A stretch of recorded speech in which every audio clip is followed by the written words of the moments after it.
અમેરિકાના ચૂંટાયેલા રાષ્ટ્રપતિ ડોનાલ્ડ ટ્રમ્પ સામે શુક્રવારે રાત્રે 8 વાગ્યે ત્યાંની એક કોર્ટ સજા સંભળાવાશે। હશમની કેસમાં ટ્રમ્પને આ સજા આપવામાં આવશે। આ મામલામાં ટ્રમ્પને દોષિત જાહેર કરવામાં આવ્યા છે। તે દરમિયાન ચર્ચા તે જ છે કે શું ટ્રમ્પ સજા સંભળાવ્યા બાદ અમેરિકાના રાષ્ટ્રપતિ તરીકે શપથ લઈ શકશે? જોઈએ આ ખાસ રિપોર્ટમાં।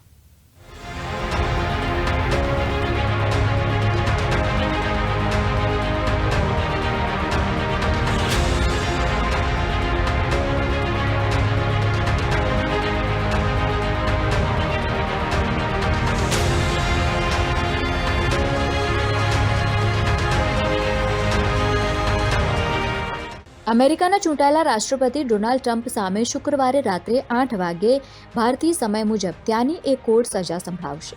જોકે રાજકીય વિશ્લેષકો માને છે કે બિડેન વહીવટી તંત્રને અપમાનિત કરવાની કોઈ તક છોડવા માંગતું નથી।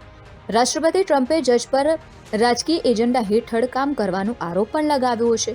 ત્યાંની એક કોર્ટ અમેરિકાના ચૂંટાયેલા રાષ્ટ્રપતિ ડોનાલ્ડ ટ્રમ્પ સામે આજે રાત્રે 8 કલાકે સજા સંભળાવશે। હશમની કેસમાં ટ્રમ્પને આ સજા આપવામાં આવશે। આ મામલામાં ટ્રમ્પને દોષિત જાહેર કરવામાં આવ્યા છે। આ દરમિયાન ચર્ચા તે છે કે શું ટ્રમ્પ સજા સંભળાવ્યા બાદ અમેરિકાના રાષ્ટ્રપતિ તરીકે શપથ લઈ શકશે? ગયા વર્ષે અમેરિકી રાષ્ટ્રપતિની ચૂંટણીમાં રિપબ્લિકન પાર્ટીના ઉમેદવાર ડોનાલ્ડ ટ્રમ્પે ડેમોક્રેટિક પાર્ટીના કમલા હેરિસને હરાવ્યા હતા। આ મામલો તે સમય બન્યો જ્યારે ટ્રમ્પ 2016માં રાષ્ટ્રપતિ પદના ઉમેદવાર હતા। તેના પર ચૂંટણી પહેલા ચૂપ રહેવા માટે પોર્ન સ્ટારને હશ પૈસા આપવાનો આરોપ છે। આ કેસમાં કોર્ટે તેને પહેલા જ દોષી ઠેરાવ્યો છે।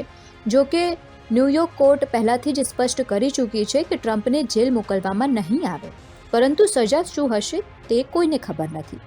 કોર્ટ દ્વારા આપવામાં આવેલી સજા ડોનાલ્ડ ટ્રમ્પની રાજકીય કારકિર્દીને અસર કરી શકે છે। જાણકારોનું માનવું છે કે આ સજાનો ઉપયોગ તેની છબીને ખરાબ કરવા માટે થઈ શકે છે। આ સજા રોકવા માટે ટ્રમ્પે સુપ્રીમ કોર્ટનો સંપર્ક કર્યો હતો। સુપ્રીમ કોર્ટના 9માંથી 5 જજોએ તેને ચુકાદો આપ્યો હતો કે ન્યૂયોર્ક કોર્ટ ટ્રમ્પને સજા સંભળાવી શકે છે।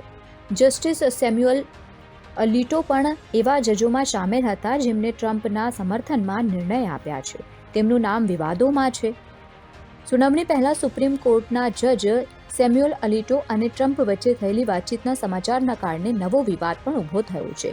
જસ્ટિસ એલિટાએ સ્વીકાર્યું કે તેમણે ટ્રમ્પ સાથે ફોન પર વાત કરી હતી। જસ્ટિસ એલિટાએ જે રીતે સ્વીકાર્યું કે એલિટાએ એક નિવેદન જારી કરીને કહ્યું કે તેમને ટ્રમ્પને તેમના જૂના સ્ટાફમાંથી એકની નોકરી માટે વકીલાત કરવા માટે બોલાવ્યા હતા। આ વિવાદ છતાં જસ્ટિસ એલિટાએ ટ્રમ્પની તરફેણમાં ચુકાદો આપ્યો। ડોનાલ્ડ ટ્રમ્પને મે મહિનામાં ખોટા રેકોર્ડમાં 34 ગંભીર ગુનામાં દોષિત ઠેરવવામાં આવ્યા હતા।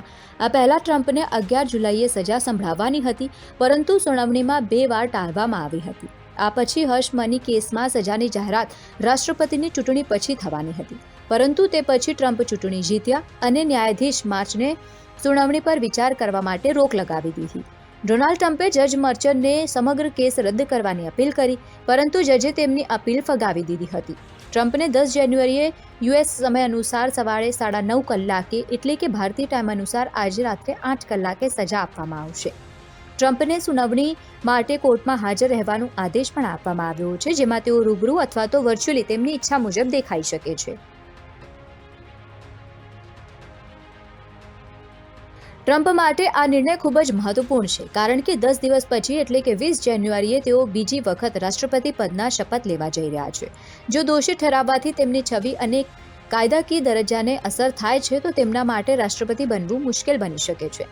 અમેરિકાના ઇતિહાસમાં આવું પહેલીવાર થવા જઈ રહ્યું છે કે ચૂંટાયેલા રાષ્ટ્રપતિને દોષિત ઠરાવવામાં આવશે। હજુ સુધી એ સ્પષ્ટ નથી થયું કે કોર્ટ દ્વારા આપવામાં આવેલી સજા તેમની શપથવિધિ પર કોઈ અસર કરશે કે કેમ।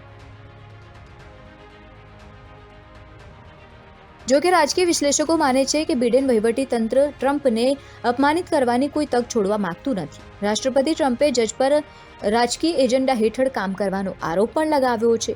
એવું માનવામાં આવે છે કે બહાર નીકળતી વખતે પણ રાષ્ટ્રપતિ બિડેન ટ્રમ્પ વિરુદ્ધ છેલ્લા પ્રયાસોમાં રોકાયેલા છે। જો સજાના નામે આવું કંઈક થશે તો ટ્રમ્પ સમર્થકો અને વિરોધીઓ વચ્ચે તણાવ વધુ વધી શકે છે। સજા બાદ ટ્રમ્પ પાસે અપીલનો વિકલ્પ રહેશે। તેને આ નિર્ણયને પડકારશે અને શપથ લેતા પહેલા સ્વચ્છતાનો પ્રયાસ પણ કરશે. ટ્રમ્પ પણ પોતાના પક્ષમાં રાજકીય હથિયાર તરીકે તેનો ઉપયોગ કરવાના તમામ શક્ય પ્રયાસો કરશે. બ્યુરો રિપોર્ટ, પાટનગર નેટવર્ક ન્યૂઝ, ગાંધીનગર.